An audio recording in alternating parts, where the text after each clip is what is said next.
Hello, good morning. Kain tayo guys.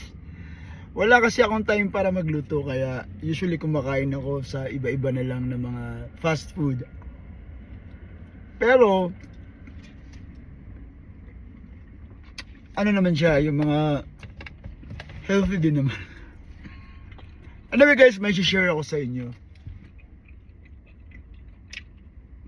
Saglit.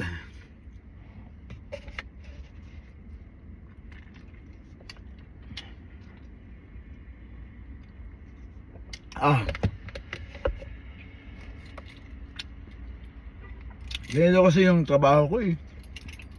Yung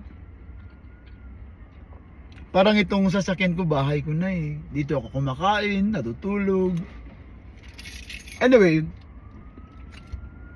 alam nyo ba na pag nandito ka sa bansang Canada, bawal yung tamad.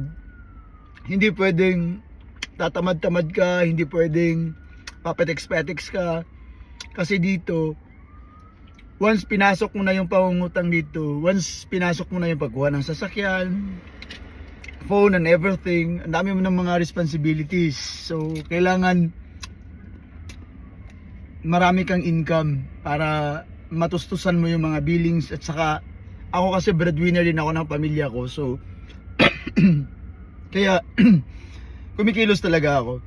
Alam ko in the near future, pagtanda ako, maniningil yung katawan ko. Pero habang bata pa ako ngayon, i-enjoy ko lang muna yung moment. Trabaho lang ako ng trabaho. Alam nyo ba na dalawa na yung trabaho ko, di ba?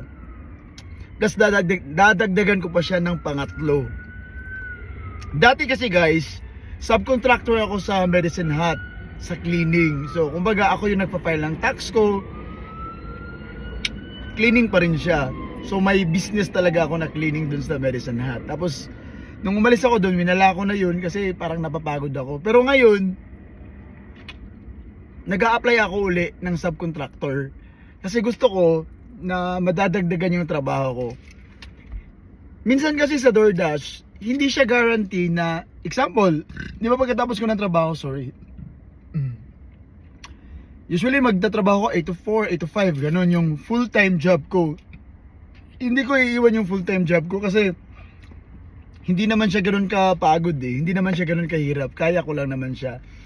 Yung sa akin lang naman, minsan kasi sa DoorDash, it's not a guarantee na 5 hours ka magtatrabaho, makakuha ka ng 100 or something above. So, depende yun sa order. So, nakatambay lang ako niya, nag-aantay ng delivery. Pag may delivery, di-deliver ko. Tapos pag tapos nun, mag-aantay na naman ako. So, ganun. Minsan may mga times na nag-aantay ako ng matagal. Kaya ngayon naisip ko na mas maganda na mag-subcon na lang ako. Kasi kung wala akong schedule sa subcon, kasi cleaning din eh, yung mga houses. So ako yung magpo-provide ng materials ko. Actually ginagawa ko na siya, naglilinis na ako ng mga bahay-bahay. Pero wala akong masyadong ganun kadaming customers. Mas maganda na yung mag-connect ako ng company para sila yung magbibigay sa akin ng mga bahay na lilinisan ko. So, ako yung magpo-process ng tax niyan. Ako yung magfa-file. So, magiging tatlo na yung ipa-file ko. Yung sa full-time job ko, sa DoorDash ko, at saka itong subcon ko. Ganito din yung ginagawa ko before. Kasi, naisip ko, sa 1 hour na pag-aantay ko, kung naglilinis ako, may amount na talaga ako na nakukuha niyan. So, ginagamit ko na ngayon yung weekends.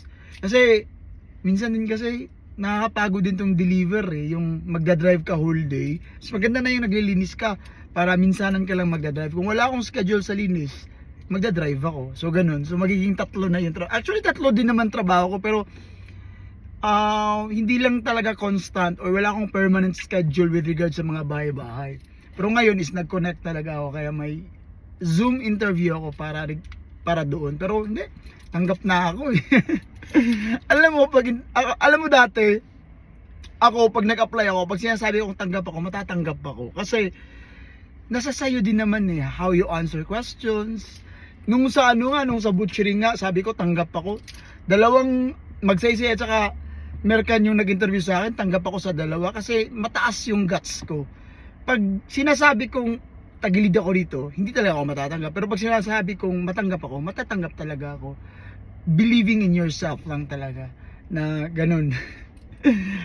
ang lakas ng kumpiyansa ko sa sarili ko, di ba? Pero totoo naman na pag sinasabi kong matatanggap ako, matatanggap ako. Pag sinasabi kong hindi ako matanggap, hindi talaga ako matatanggap. Kasi mararamdaman mo naman yan eh kung matatanggap ka sa pag-communicate nyo during sa interview, di ba? Malalaman mo na kung tatanggapin ka niya, malalaman niya na ikaw yung hinahanap niya. Parang ganun. So yun guys, binabalita ko lang sa inyo na dito talaga sa bansang Canada, pag pupunta ka dito or anywhere na bansa na papasukan mo, bawal talaga yung patamad-tamad. Kaya kung gusto mong mag-abroad, dapat masipag at matyaga ka.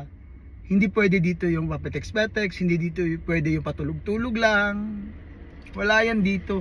Pag Canada yung papasukin mo, dapat masipag ka kasi yan lang yung way para kumita ka dito. So until next time guys, bye bye.